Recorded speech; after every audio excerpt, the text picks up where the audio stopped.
J'ai ainsi vécu seule, sans personne avec qui parler véritablement, jusqu'à une panne dans le désert du Sahara, il y a 6 ans.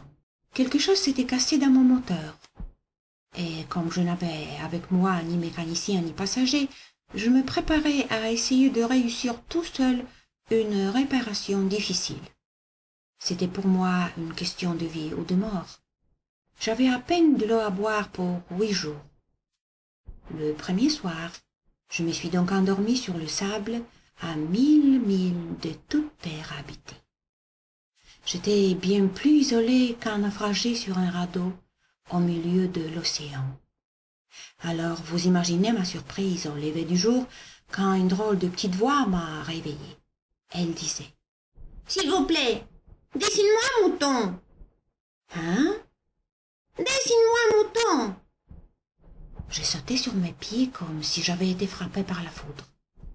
J'ai bien frotté mes yeux, j'ai bien regardé, et j'ai vu un petit bonhomme tout à fait extraordinaire qui me considérait grandement. Voilà le meilleur portrait que, plus tard, j'ai réussi à faire de lui. Mais mon dessin, bien sûr, est beaucoup moins ravissant que le modèle. Ce n'est pas ma faute. J'avais été découragée dans ma carrière de peintre par les grandes personnes, à l'âge de 6 ans, et je n'avais rien appris à dessiner, sauf les boas fermés et les boas ouverts.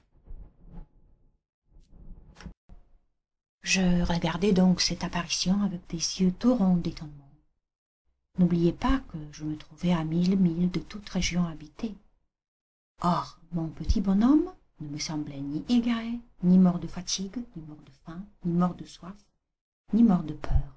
Il n'avait en rien l'apparence d'un enfant perdu au milieu du désert, à 1000 milles de toute région habitée. Quand je réussis enfin à parler, je lui dis « Mais qu'est-ce que tu fais là ?» Et il me répéta alors, tout doucement, comme une chose très sérieuse.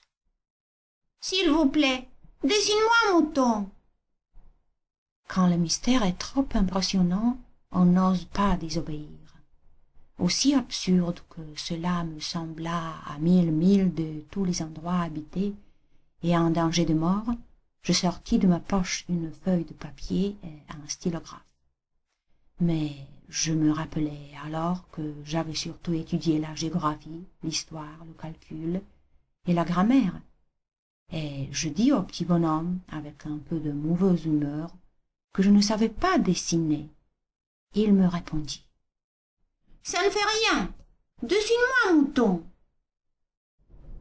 Comme je n'avais jamais dessiné un mouton, je refis pour lui l'un des 2 seuls dessins dont j'étais capable, celui du boa fermé, et je fus stupéfiée d'entendre le petit bonhomme me répondre.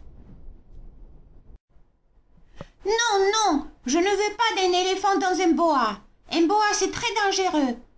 Et un éléphant, c'est très encombrant. Chez moi, c'est tout petit. J'ai besoin d'un mouton. Dessine-moi un mouton. » Alors, j'ai dessiné. Il regarda attentivement, puis « Non, celui-là est déjà très malade. Fais-en un autre. » Je dessinai. Mon ami sourit gentiment, avec indulgence. « Tu vois bien, ce n'est pas un mouton, c'est un bélier. Il a des cornes. » Je refis donc encore mon dessin, mais il fut refusé, comme les précédents. « Celui-là est trop vieux.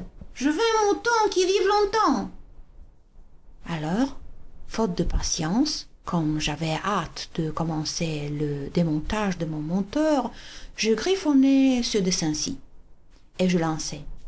« Ça, c'est la caisse. Le mouton que tu veux est dedans. » Mais je fus bien surpris de voir s'illuminer le visage de mon jeune juge. « C'est tout à fait comme ça que je le voulais.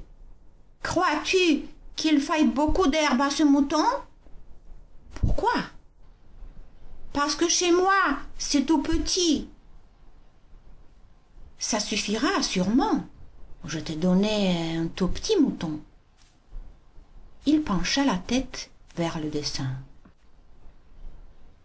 Pas si petit que ça, tiens. Il s'est endormi. Et c'est ainsi que je fis la connaissance du petit prince.